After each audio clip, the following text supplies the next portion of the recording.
मतलब क्या रीजन था बैंड तुम्हारा, क्या क्यों टूटा?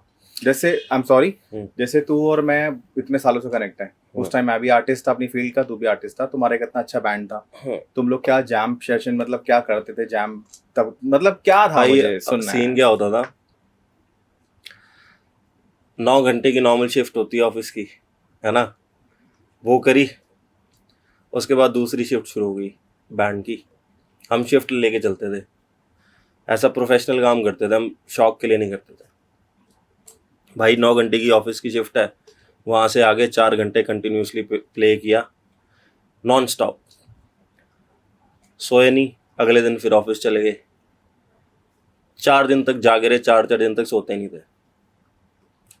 5वां दिन आया सैटरडे संडे का, हाँ भाई तब दबा के सोए, संडे को फिर प्रैक्टिस कंटिन्यूसली। एक्चुअली क्या है ना, हमें बॉलीवुड सॉन्ग्स नहीं प्ले करने थे, हमने अपना ही कुछ क्रिएट करना था। जब तक हम अपना कुछ क्रिएट करते ना कर ना पा रहे हो, तब तक हम बाहर निकलना नहीं चाह रहे थे। ओके। तभी हमने आज तक कुछ बैंड का ज़्यादा कुछ निकाला ही नहीं। जो भी थोड़ा बहुत कुछ निकाला था वो इतना चला नहीं, क्योंकि शायद लोगों को वो चाहिए नहीं, शायद बैंड उतना। टूटने का रीजन क्या था? बैंड टूटने का रीज़न वही है यार, रिस्पॉन्सिबिलिटीज़ एक है। सेकंड यार, आई एम सॉरी गाइस, स्वागत है सबका आज एक और पॉडकास्ट के अंदर। मैं भूल गया था कैमरे ऑन करने के बाद। एक्चुअल में नहीं, पॉडकास्ट कह लो या फिर एक ऐसे दोस्त के साथ बातें कह लो जिसके साथ आप बहुत सालों से होते हो, 15 16 17 सालों से। जब आप बचपन में किसी से कनेक्ट होते हो, फिर आप अपने एक मेच्योर एज तक आप उसके साथ कनेक्ट रहते हो। तो आज दो दोस्त बैठ के बात कर रहे हैं, होप एंजॉय करना, आपका चैनल है, लव यू, प्लीज कंटिन्यू कर।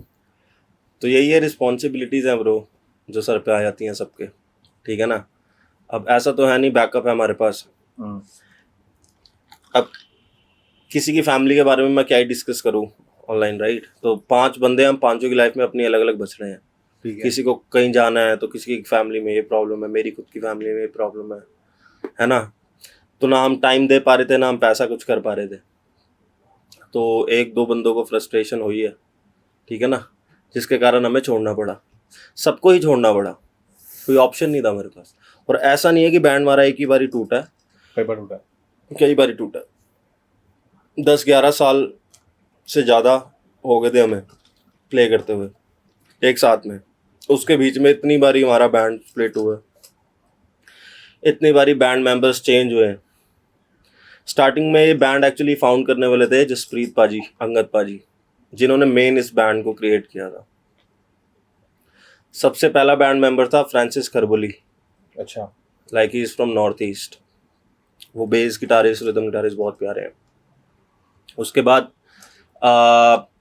जसप्रीत पाजी मेरे मासी जी के लड़के हैं, रियल मासी के लड़के हैं। उन्होंने मुझे कैसे सोचा बैंड में लेने के लिए, उनके एक बड़े ब्रदर हैं साहिब पाजी, मेरे भी बड़े भाई हैं। तो उनकी मैरिज थी, तो वहाँ गया था मैं, छोटा होता था बहुत, है ना। तो मेरा को कुछ नहीं आता था, मैं जस्ट वहाँ पे रहता था मासी के साथ ही ना। तो वहाँ ढोलकी पड़ी हुई थी, वहाँ मैंने ढोलकी प्ले करनी शुरू करी। उस टाइम पाजी का एक ना बैंड होता था रॉथ करके, वो नया नया अभी बैंड ना स्प्लिट हुआ था, रॉथ। रॉथ करके। ओके। तो वो सारे उसमें नॉर्थ ईस्ट के ही मेंबर्स थे। तो वो अर्बन कैफे है गुड़गांव में, पहले, अभी पता नहीं है कि नहीं है, पहले होता था, वहाँ पे प्ले करते थे। ठीक है। तो जैसे ही मैंने ढोलकी प्ले करनी शुरू करी, भाई वहाँ माहौल बन गया। तभी अंगद पाजी ने नोट कर लिया। मतलब तो ढोलकी बजाता था? हाँ, बिना कुछ, मतलब मैं ना पहले गुरुद्वारे जाता होता था शीशगंज साहब, अच्छा अच्छा। तो वहाँ पे बजती थी, तो थोड़ी बहुत वहाँ पे बजा ली। यार ये बात मुझे नहीं पता। हाँ। हाँ। तो वहाँ पे मैंने प्ले करना शुरू किया। फिर पाजी ने अपना गिटार ले आए उठा के ऊपर से, मेरे साथ बैठ के कहते चल तू ढोलकी बजा, मैं इस पे गिटार प्ले करूंगा। वाह। तो हमने जैम किया, भैंस की अंग मेहंदी की रात में ढोलकी और गिटार बज रहा, दोनों भाई प्ले कर रहे हैं। वाह। समझ सकता हूँ मैं क्या हो रहा है, अरे वाह। उसके बाद मेरे को बाजी लेके गए अपने ऊपर स्टूडियो में। वहाँ पे ना अपना इंडियन ड्रम किट पड़ी थी, सब कुछ बहुत पुराना, जैसे नहीं होता, जैसे इंडियन इंस्ट्रूमेंटल, 90s वाला। Tabla, harmonium, Indian drum kit, no भैंस की आँख, वो अपना बहुत मॉडर्न वाली नहीं, लेकिन पड़ी हुई, बेसिक लेके गए। पाजी ने मेरे को बोला कि भाई लाइक मेरे को लगता है कि तेरे पास रिदम सेंस है थोड़ी बहुत, बाकी मैं तेरे को सिखाऊंगा, इफ़ यू आर इंटरेस्टेड। तो मैं चाहता हूँ कि हम एक बैंड फाउंड करें। Right now you talking about Angad पाजी? हाँ, बैंड, अपना जसप्रीत बैंड। पाजी, ओके। हाँ जी, हाँ जी। उनका नाम जसप्रीत है? हाँ, उनका ये नाम, बात मुझे पहली बार पता चल रही है। हाँ। यार अंगद भैया, मुझे आपका नाम भी पहली बार पता चल रहा है। तो अच्छा, कंटिन्यू। उन्होंने बोला ड्रम्स पे बैठ, वो मुंह से कोई बीट बोले, मैं वो प्ले कर दूं। भाई उसके बाद पाजी ने बोला आज से हम बैंड प्ले करेंगे, एज अ बैंड प्ले करना शुरू करेंगे, कवर्स करेंगे सॉन्ग। फिर उन्होंने मेरे को रॉक गाने सुनाने शुरू किए, like Linkin Park, Limp Bizkit, Metallica, Megadeth, जितने भी अच्छे अच्छे मतलब सारे आर्टिस्ट हैं रॉक के, हैवी मेटल। मेरे को तो पता नहीं था, मैं यहाँ का पंजाबी लड़का नॉर्मली स्कूटी पे बाइक पे उछालने वाला, मेरे को क्या पता, मेरे को नहीं पता था, मेरे को पाजी ने बताया सब कुछ। फिर मैंने रॉक गाने सुनने शुरू किए, ठीक है। समझना शुरू किया हाँ भी कैसे होता है। फिर हमने प्ले किया, हमने काफ़ी टाइम प्ले किया। फिर एक दिन क्या हुआ, हम ना जब हम प्ले करते थे, अब वो था तो इंडस्ट्रियल एरिया, ठीक है ना, हाँ। वहाँ पे लोग आसपास आस पड़ोस के भी कॉर्पोरेटिव थे, क्योंकि ड्रम्स मेरी इंडियन ड्रम किट थी, वो शोर बड़ा करती थी जी। बट स्टिल हमने फिर भी सोचा कि हम इसे साउंड प्रूफ करेंगे। तो नया नया डिस्कवरी में एक दिन अंगद पाजी ने देख लिया एक सीन कि अंडों की ट्रे और कॉटन और पीछे थर्मोकॉल लगा के ना रूम साउंड प्रूफ होता है, जो कि रियलिटी है। जो कि रियलिटी है। अंगद पाजी ने बोला चलो हम साउंड प्रूफ करेंगे। हम जाके अंडे की ट्रे ले आए, बर्फ ले आए, बर्फ कह रहा हूँ सॉरी, कॉटन ले आए प्लस थर्मोकॉल ले आए, हमने लगाई, पूरी फुल मेहनत करी हमने। तो लगा लोगों के थक हार के हमने सब सेट कर लिया, हम बस प्ले करने ही जा रहे थे। मैं अपना एक मेरा बेस गिटारिस्ट आ रहा था, उसको मुझे मेट्रो स्टेशन लेने जाना था। पाजी ने बोला हैरी तू अपना ना इसको पिक करके ले आ, मैं तब तक सेटअप करता हूँ, ठीक है ना। अब अंडे की ट्रे लगाई थी, उसमें से स्मेल आ रही थी अच्छा। अब क्या किया उन्होंने उन्होंने लगा दी अगरबत्ती ओके। भाई उन्होंने लगा दी अगरबत्ती एक ठां करके, खुशबू हो जाएगी। खुशबू हो जाएगी। वो लगा के वो नीचे खाने आ गए, मैं लेने गया हूँ। अब क्या होता ना आग लगने के लिए भी वैक्यूम, आग लगने के लिए भी हवा चाहिए होती है, तो वो कमरा इतना पैक हो गया था, मतलब हवा तो थी ही नहीं वहां पे। अब अगरबत्ती अंदर लगी हुई, भूज के अंदर कॉटन में जाके पूरा गैस बन चुकी है अंदर। हाँ। जैसे इन्होंने दरवाजा खोला, ब्लास्ट हुआ भाई, फूम करके। भाई सच्ची में मजाक नहीं भावे, मतलब समझ रहे हो, उनकी आत्माएं निकल गई उनके, मतलब सामने उनके समझ गया होगा। कितने सारे अंग जल गए, समझ लो, drums, harmonium, tabla, bass guitar, rhythm guitar, सब जल गया। सब जल गया। ऊपर का लेंटर ऐसे टेढ़ा हो गया ऐसे। भाई वो खुद छलांग मारने लगे थे अंदर। अगर आप कभी अंगद पाजी का पॉडकास्ट लो ना, तो उनका एक यहाँ पे एक टैटू बना हुआ, देखना उस पर क्या लिखा हुआ। यहाँ पे लिखा हुआ है 29 दिसंबर 2009। वो डेट को ही ये आग लगी थी उनके स्टूडियो में। तो बड़ा रोए। फिर हमने सबने डिसाइड किया कि हम चलो लोन लेते हैं, सारे इंस्ट्रूमेंट लेके आएंगे खरीद के, सब कुछ खरीदा वगैरह, बैठे दोबारा प्ले करना शुरू किया। फिर हमने गिग्स पकड़नी शुरू करी, हमने गाने बनाने शुरू करे भाई, हमने शोज़ किए, है ना। मैं 11th में था, फिर हमें MTV रॉक ऑन से फ़ोन आया एक बारी।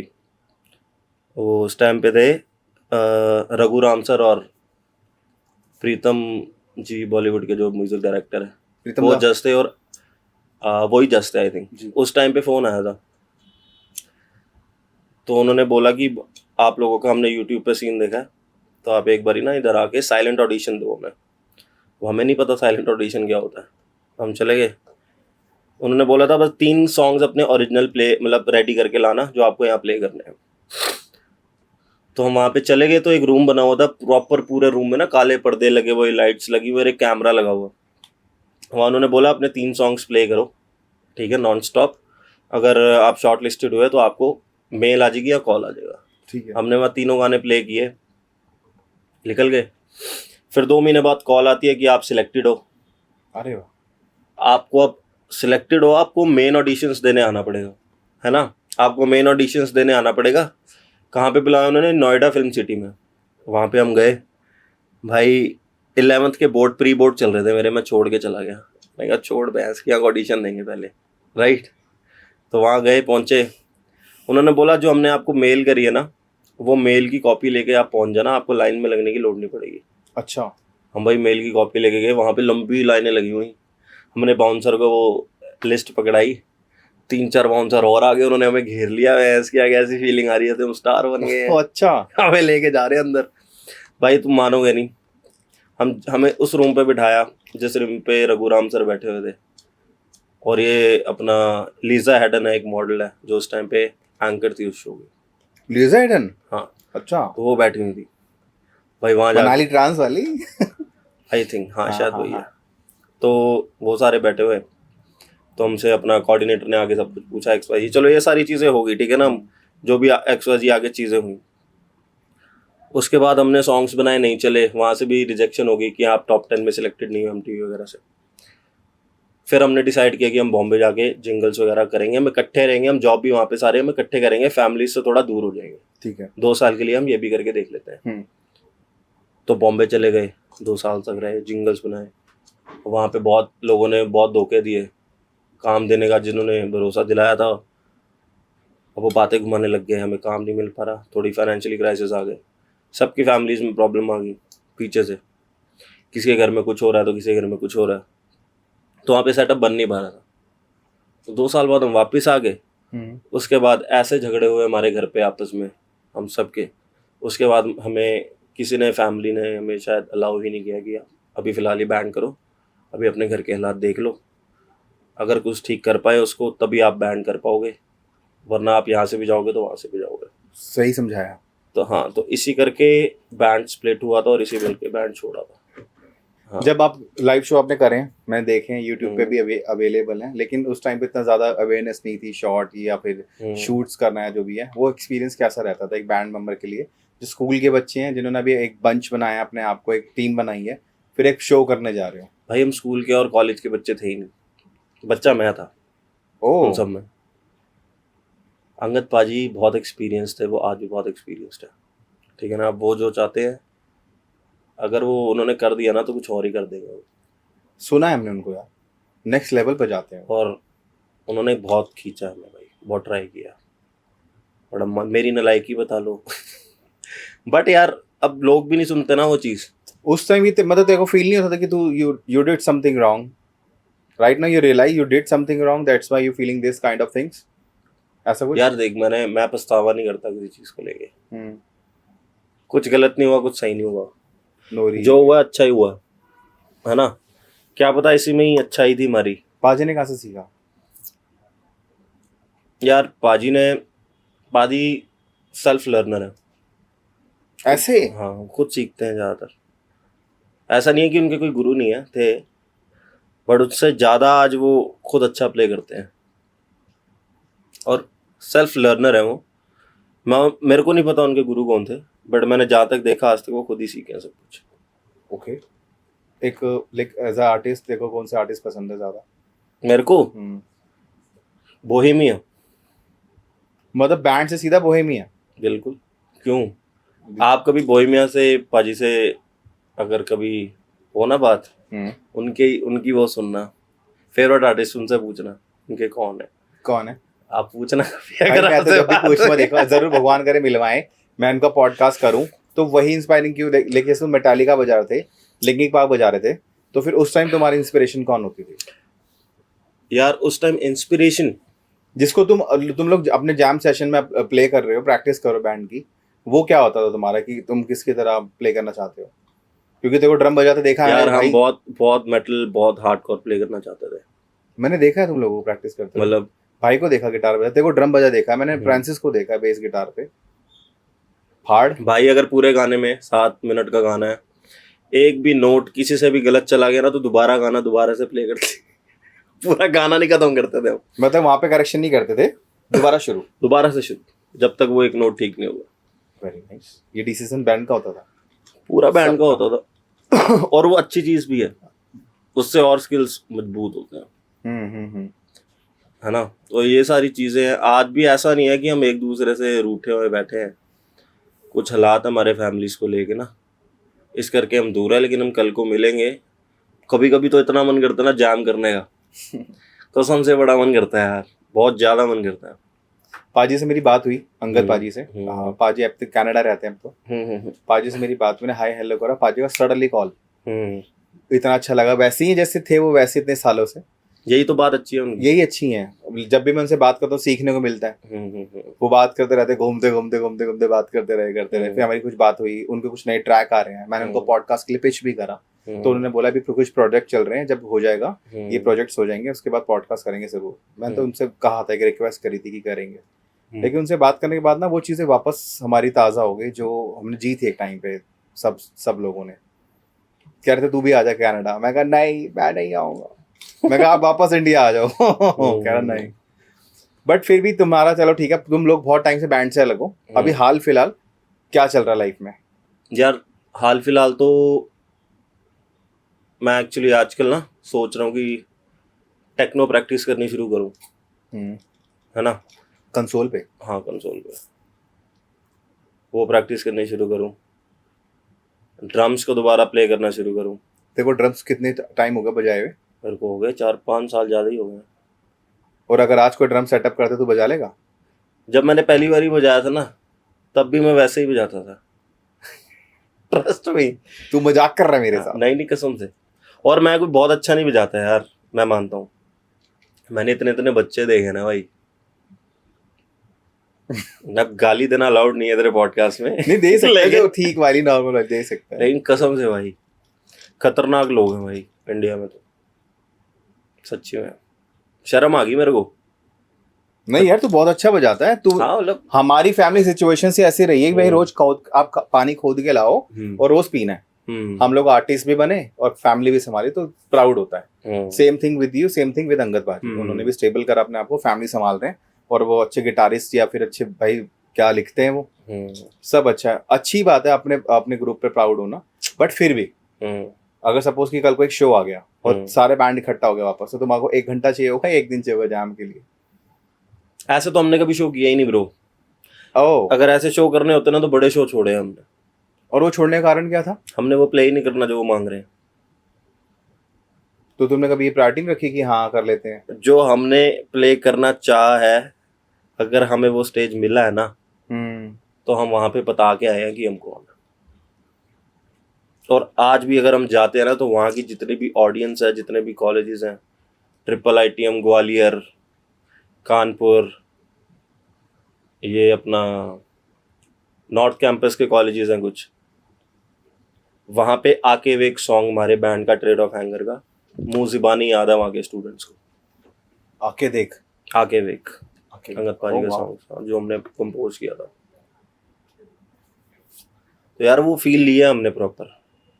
और यही तो हमारा सबसे बड़ा रीज़न था कि हम बॉलीवुड सॉन्ग्स, हमें कोई दुश्मनी तो है नहीं बॉलीवुड सॉन्ग्स की, बट हमारा जॉनर थोड़ा था मेटल और हैवी था, वो इस साइड सुनते नहीं है। तुम अपना टेस्ट बना रहे थे बेसिकली, ट्राई कर रहे थे, एक्सपेरिमेंट कर रहे थे। कोई बात नहीं, हम कोई साइंटिस्ट तो है नहीं, हम म्यूजिशियंस है, दिल का म्यूजिक है। हम क्या करते थे, मेटालिका क्या करता था, पाजी ने बताया था कि वो रिकॉर्डिंग चला के छोड़ देते थे अपने स्टूडियो की, 9-9 घंटे प्ले करना, कुछ भी प्ले करना, कोई डिसाइडेड नहीं होता था कि किसने क्या प्ले करना।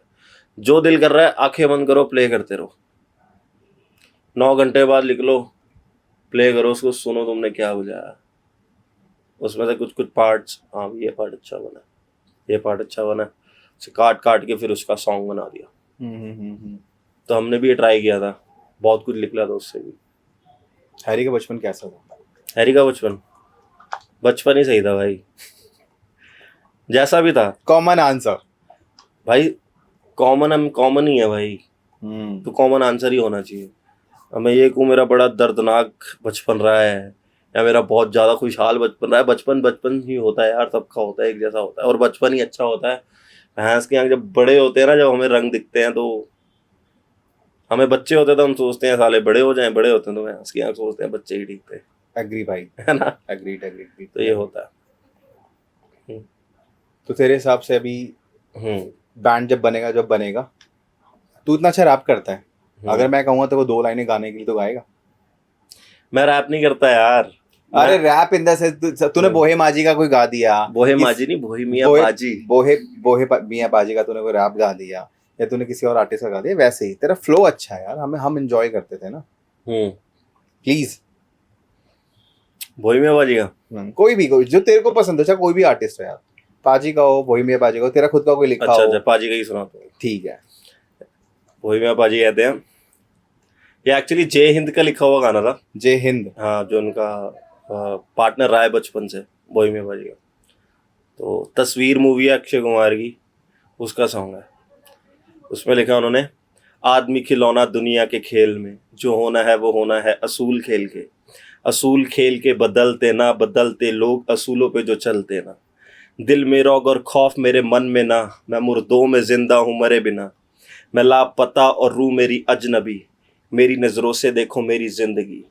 जैसे नशा शराब में और गर्मी आग में, और रोशनी छोड़ जाती साथ जैसे रात में, और सोच दिमाग में, पसीना हाथ में, पर नोट जो हाथ आए तो कोई ना साथ दे।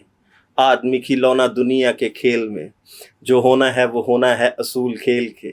असूल खेल के बदलते ना, बदलते लोग असूलों पे जो चलते ना। अरे वाह, अच्छा है, बहुत सही लगा यार, nice, thank you. Very nice, very nice. Harry, but तूने भी कुछ लाइंस लिखी थी यार, जो तू ऑलमोस्ट अपनी फ्लो में आके सुनाता है। प्लीज सुनाना यार, प्लीज। कौन सी लाइंस?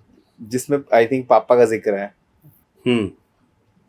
ਹੁੰਦੀ ਛੋਟੀ ਸਾਡੀ ਜਿੰਦ ਵਿੱਚ ਮਾੜੇ ਮੋਟੇ ਦਿਨ ਜਿੱਤੇ ਕਰਕੇ ਹੁੰਦੀ ਜਿਉਣ ਦੀ ਆਸ ਪਿਆਰ ਦੀ ਪਿਆਸ ਲੱਭਦੇ ਮੇਰੇ ਹਾਲਾਤ ਸਵਾਲਾਤਾਂ ਦੇ ਘੇਰੇ ਰੱਬਾ ਮੈਂ ਆਸਰੇ ਤੇਰੇ।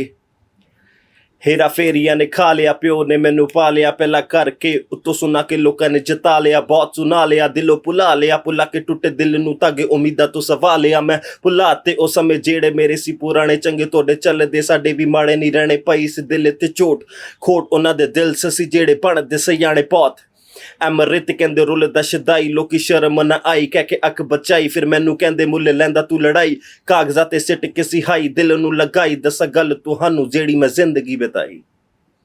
These lines are mine. Boom boom boom, Thank you. Sexy. ये तेरी कलम है ना? वेरी नाइस यार। कॉम्पोजिशन? Compositions भी हैं हाय बट हाय वो हाय हाय हाय हाय। जब मतलब बता इस सारी लाइन का। ये पंजाबी हमारे है। कुछ एडियन, मतलब एडियंस कह रहा हूँ, ऑडियंस होगी जिनको पता होना चाहिए। क्या लिखा तेरे स्टेज नेम में से? तू अमृत है? अमृत?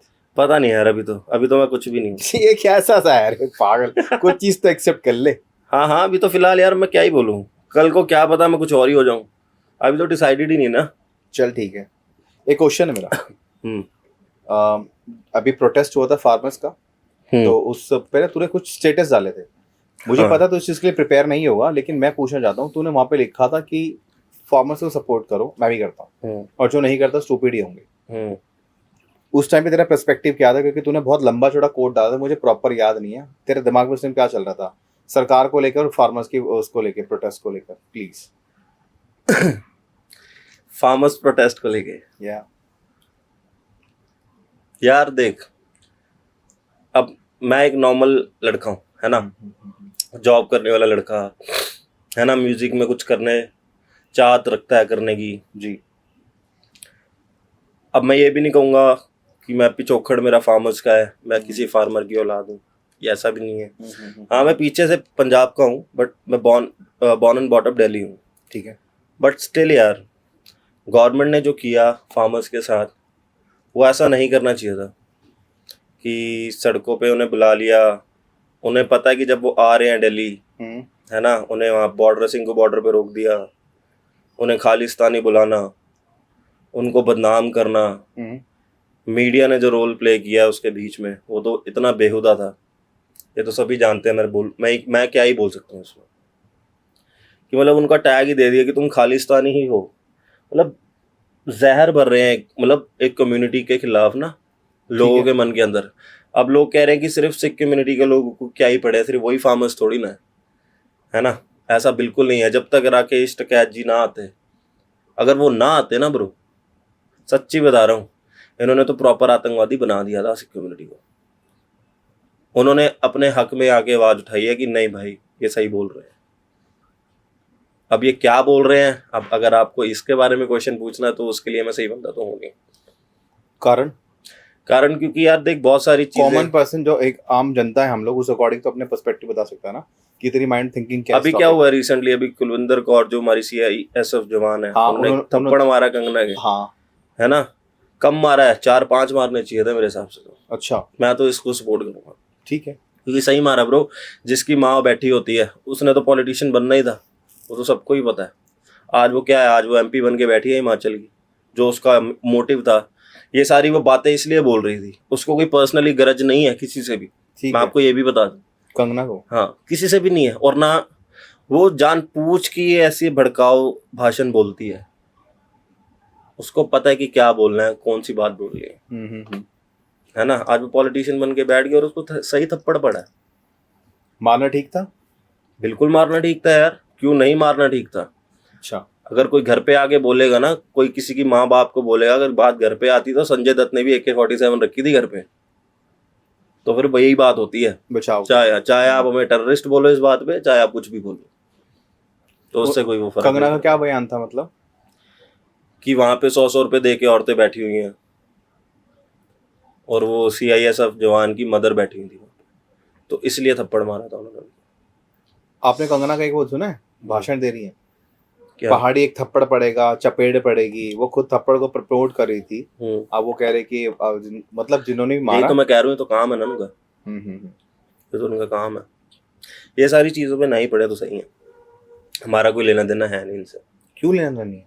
नहीं, क्योंकि हम सपोर्ट नहीं कर रहे, मैं ये नहीं प्लान्ड होता है सब यार, ये सब प्लान्ड होता है। ये ऊपर इनको क्या बोलना है, किसको अटैक करना है, किसको अटैक नहीं करना, कौन सी सिचुएशन पे बोलना है। कभी कभी तो ये लोग एकदम गायब हो जाते हैं, कभी कभी एकदम से एक भैंस कुछ ज्यादा आ जाते हैं, कैमरा चला लेते हैं, आगे आगे कुछ भी बोलने लग जाते हैं। क्यों करते हैं ऐसे? सिंपल इंटेंशन दिखती है उनकी। अभी इतना बोलती है। अब ये वैष्णो देवी पे अटैक हुआ जम्मू में, क्यों नहीं बोली? नहीं बोला भाई कोई। वो क्यों नहीं बोली ना, वहाँ जय श्री राम के नारे लगाती है। अब बोले जाके, बच्चे मरे हैं, क्यों नहीं बोलती? तब क्यों नहीं खड़े होते? तब कहाँ की बीजेपी की पॉलिटिक्स? अयोध्या में तुम हार गए हो, तुम अयोध्या में नहीं पूछ रहे, तुमने राम मंदिर बना दिया है। वहाँ के जाके लोगों के हालत पूछो, लोगों के घर तुमने छीन लिए हैं, उनको तुमने मुआवजे नहीं दिए, तुमने श्री राम मंदिर बना दिया है। वो तो भगवान राम भी देख रहे हैं ना तुम्हें कि तुम कर क्या रहे हो, और मेरे को तुम साबित कर रहे हो किसी का घर छीन के। तो फिर वही वाली बात होगी ना, अल्लाह वालों, राम वालों, अपने मज़हब को सियासत से बचा लो, मंदिर मस्जिद कभी फुर्सत से बना लेना, जो नफरत से टूटे हैं वो घर तो बना लो। क्या बात है, ये वही वाली बात होगी गुरदास मान साहब की लाइन से। तो ये वही सीन कर रहे हैं ब्रो, इस सबको चूतिया बनाया जा रहा है, सच्ची में बनाया जा रहा है। और हमारी देखो, हम भी कुछ कर नहीं सकते, हमें जो दिखाया जाएगा हमें वही देखना पड़ेगा, है ना। तो दैट्स इट, यही है। उम्मीद थी बीच भी थी, मतलब इनका गठबंधन बनेगा दोबारा, योग मोदी जी आएंगे। हाँ, पता ही था वो तो। जब मुझे नहीं थी ऐसी उम्मीद। नहीं, मेरे को 100% था कि बीजेपी आएगी। क्यों? वो तो मेरे को ये उम्मीद नहीं थी कि ये सारे इंडियन अलायंस कर लेंगे, सारे इकट्ठे हो जाएंगे। कि अच्छा किया उन्होंने। उसको देखते संदेश को। हाँ, मैं उसका फैन हूँ यार, संदेश के ऑलमोस्ट नहीं, कोई बात नहीं, सॉरी, दो डकारे और मार ले। संदेश के तूने सारे इंटरव्यू देखे ऑलमोस्ट? नहीं, सारे तो नहीं देखे, थोड़े बहुत मैंने ऑलमोस्ट सारे देखे। मैं उस बंदे का फैन हूँ। उस बंदे का अपना खुद का एक स्टाइल है, कंफर्टेबल जोन। वो सिखाता है कि तुम्हारे सामने जो भी बैठा ठीक है, लेकिन तुम पहले हो अपने लिए। दैट इज अ वे। एक प्रियंका मैम नहीं है, प्रियंका चतुर्वेदी मैम, जो शिवसेना की आई थिंक उनके देखा मैंने वो बोला अल्टीमेट राहुल गांधी जी वाला, ओवैसी वाला। हाँ, बंदा क्या इंटरव्यू करता है। एनीवेज हरी भाई, प्लीज मैं जानना चाहूंगा तेरे कुछ और चीजें, क्योंकि हम लोग कई सालों से साथ में, लेकिन हम लोग जब भी मिलते हैं तो हम लोग कभी काम की बातें करते हैं, कभी कोई गाने सुन लिए, कभी तूने माइकल जैक्सन का सुना दिया, उसकी गिटार इसने यहाँ प्ले करा, ये सुना दिया। कभी हम लोगों ने चेस्टर की बात कर ली, कभी लिंकिंग पार्क की बात कर ली। I want to know about yourself as a artist. ऐसा भाई तेरे को मैं जानता हूँ, तू कैसा है, कैसा तेरा दिल है। बस एज अ आर्टिस्ट, लाइक मैं गेस्ट की तरह तेरे पूछ रहा हूँ कि तू मेरा गेस्ट है, आज तेरा पॉडकास्ट कर रहा हूँ, कि तू क्या सोचता दुनिया को लेकर, या तेरे को क्या लगता है फ्यूचर में क्या होगा, आर्टिस्टों का हाल बुरा क्यों है आज की डेट में। म्यूजिक इंडस्ट्री के अंदर बुरे हाल हो रखे हैं। अगर आपके पास पैसे, अगर आप बढ़िया से बढ़िया मिलियन वाले बंदों को फॉलो करके अगर आप रील बनवा रहे हो तो आपका गाना वायरल है, और जिसका अच्छा कंटेंट भी है, बहुत बढ़िया कंटेंट है, लेकिन वो लोग बेचारे रो रहे हैं। क्या कहना चाहेगा तू ऐसे बंदों के लिए? कई लोगों ने लिखना छोड़ दिया यार, गाने बनाने छोड़ दिए। वीडियो जितनी जब आप लाइक, चाहे बादशाह की कंट्रोवर्सी लगा लो, जिसने एक्सेप्ट भी किया था कि मैंने गूगल एडवर्ड्स लिए थे, सब कुछ है। हनी सिंह का अलग फैन फॉलोइंग, ये मतलब क्या भसड़ मची पड़ी है। एज आर्टिस्ट तेरी क्या सोच है? कुछ नहीं है यार, बिजनेस है, कर रहे हैं वो। अब जो ये सोचता है कि हम किसी और की वजह से नहीं चल पा रहे, ये बहुत बड़ी गलतफहमी है। ऐसा नहीं होता ब्रो, ऐसा नहीं होता। गलती अपनी ही होती है, कहीं ना कहीं होती है। मैं इस चीज को नहीं मानता, ना मैं सपोर्ट करता हूँ। भाई हर्ष लिखारी एक लड़का है, पेपर पेन लेके बैठा था, वीडियो बना के गाता रहा, उसको किसी ने उठा लिया ना। वना एक लड़का है रैपर, छोटा सा है, पहुंच गया ना, उसको उठा लिया ना लोगों ने, आर्टिस्टों ने उठाया ना उसको। उसने ये तो सारी चीजें सोची नहीं थी, उसने तो कोई गूगल ऐड के बारे में ये सब नहीं सोचा था। वही है कि करते रहो यार, तुम कुछ एक्सपेक्टेशन रखनी छोड़ दो ना यार। तुम एक्सपेक्ट करते हो ना, वही सबसे बड़ी गलती है। कुछ नहीं देती दुनिया भाई, खुद ही करना पड़ता है, खुद ही करना पड़ता है। अगर भाई ये निराश हो निराश होना ऑप्शन नहीं है आर्टिस्ट के पास, है ही नहीं, ऑप्शन नहीं है, सही कह रहे हो। ऑप्शन ही नहीं है। हम जैसों के पास तो वैसे भी नहीं है, सच्ची बता रहा हूँ, मेरे जैसों के पास तो वैसे भी नहीं है। वाई? वाई क्या, कोई ऑप्शन नहीं है यार, आपको काम करना ही पड़ेगा। मेरे जैसे कितने, मेरे से कितने बुरे हालातों में लोग रहते हैं, बच्चे रहते हैं जो कितने बड़े बड़े कलाकार हैं। अब किसी न किसी के भी यार, लाइफ अनप्रिडिक्टेबल है। अगर आज हम बैठ के आप मेरा पॉडकास्ट ले रहे हो, आपको क्या पता मैं कल जिंदा होंगी मर जाऊंगा। सच्ची में बता रही हूँ, सच बातें हैं। ये तो पहले तो स्लिम था, मोटा सा कैसा क्यों हो गया तू? क्या हो गया तेरी हेल्थ के साथ, क्या हुआ ये? यार एक्चुअली ना मेरे को अदनान सामी जी मिल गए थे।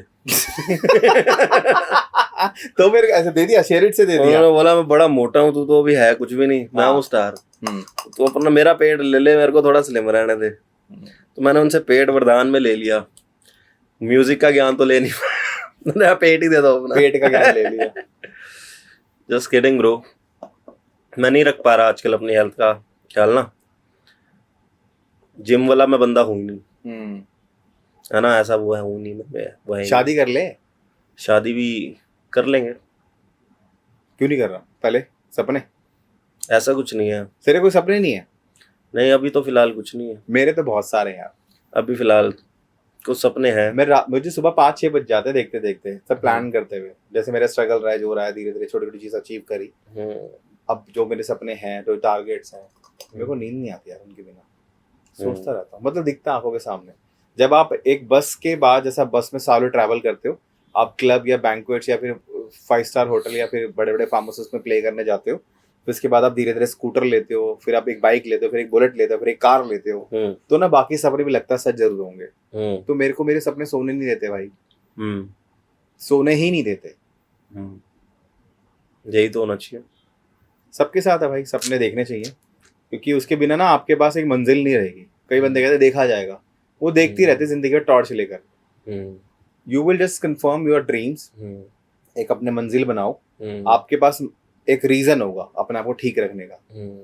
लेकिन मैं 36 की एज में अपने आप को ठीक रख रहा हूँ, क्योंकि मेरे को आगे अपने आने वाले जो बच्चे हैं, भांजे भतीजे या मेरे बच्चे जो कल के होंगे, तो उनके पास सब कुछ हो, वो लोग स्ट्रगल ना करें जो हमारी एज में हमने करा। अभी उनके लिए भाग रहे हैं कि उनको सब मिले, कि बच्चों जिद पूरी नहीं होगी, जरूरतें पूरी होंगी, उसके बाद आप लोग बड़े होकर खुद अचीव करना, आपके पास सब कुछ होगा। बट आपको सिखाया जाएगा कि कैसे पैसे कमाते हैं, रिश्तों की वैल्यूज़ क्या होती हैं, और आपको कैसे रहना है इस संसार के अंदर।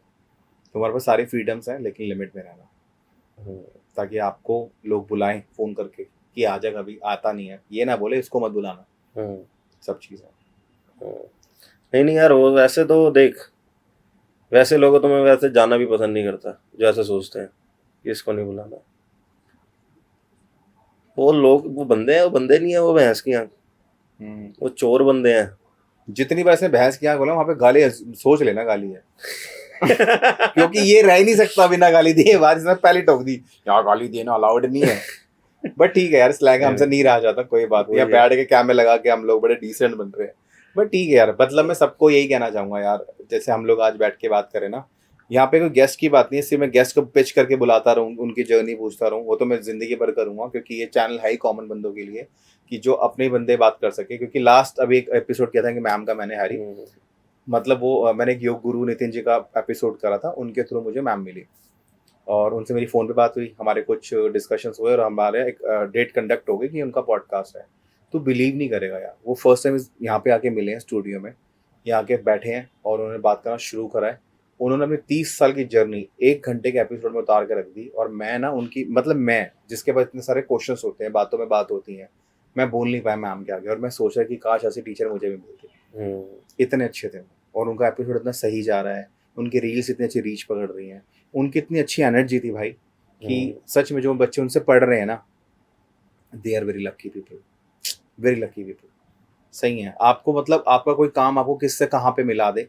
और जब मैम एक छोटा सा थैंक यू बोल के गई ना कि तू भी मेरा बेटा ही है, मैं तेरे को बताने से फीलिंग वेरी ग्लैड यार, थैंक यू भगवान की कहीं से दिमाग चला कि यार मैं भी पॉडकास्ट शुरू करता हूँ। नए नए लोगों से राब्ता होना शुरू हुआ है, जो मेरा काम रहा है 20 साल, उससे मैं हजारों लोगों से मिला हूँ, इतनी सारी पार्टीज प्ले करी हैं, बहुत सारी चीजें करी हैं, लेकिन इस काम के थ्रू ना लोग अपनी लाइफ आके शेयर कर रहे हैं मेरे सामने, तो वहां पे ना आप अपने आप को लकी फील करते हो यार। बाकी मेरे को बहुत अच्छा लगा तू आया, तूने इतनी सारी बातें करी, मुझे भी बहुत अच्छा लगा तूने बुलाया मुझे और बहुत अच्छी बातें करी और बहुत अच्छी बातें सुनी, करनी भी चाहिए यार, लेकिन मुझे अच्छा लगा यार सच में कि मेरे को ना आज कुछ ऐसी चीजें जानने को मिली जो मैं तेरे बारे में नहीं जानता था। 16-17 साल से हम लोग साथ में हैं, हमने क्या नहीं देखा, हमने सब अच्छे बुरे दिन देखे हैं। जब आप खुद के स्टूडियो में बैठ के बात कर रहे हो ना, तो आपको अपने आप पे थोड़ा सा ना ऐसा लगता है स्माइल कि यार चलो आपने दोस्त कमाए, आपने सब कुछ अपनी फैमिली रिस्पॉन्सिबिलिटीज कंप्लीट कर ली एंड ऑल सब कुछ। ये और कुछ कहना चाहता है मेरी ऑडियंस से? ऑडियंस से कुछ नहीं फिलहाल भाई, कीप सपोर्टिंग हिम, दबा के सब्सक्राइब करो, बहुत मेहनत करता है भाई मेरा और आगे भी करता रहेगा, आपको इससे अच्छे कंटेंट्स मिलते रहेंगे इस पे। दैट्स इट, बस keep supporting him, thank you. और जाते जाते फिर से एक और बात कि ये सही में आपका चैनल है यूसीएस, उसका मतलब है कि यूसीएस आप हमें देखो, यहाँ पे कोई भी नीचे कॉन्टैक्ट जो दे रखा हमने उस पर मेल कर सकता है, उस पर कॉल कर सकता है, या उसके इंस्टाग्राम पे डायरेक्ट डीएम कर सकता है। आओ, आपका चैनल है, आपको लगता है ना मैं खुद बैठ के कुछ बात करना चाहता हूँ, चाहे वो किसी भी एज का हो, चाहे वो कुछ कोई भी हो, ये सब आपके लिए है, ये सब आपके लिए शुरू किया है। आओ बैठ के बात करते हैं। यूसीएस, दिस इज योर, मैं तुम्हारा मोक्ष। मिलते हैं नेक्स्ट एपिसोड में। Bye bye, take care.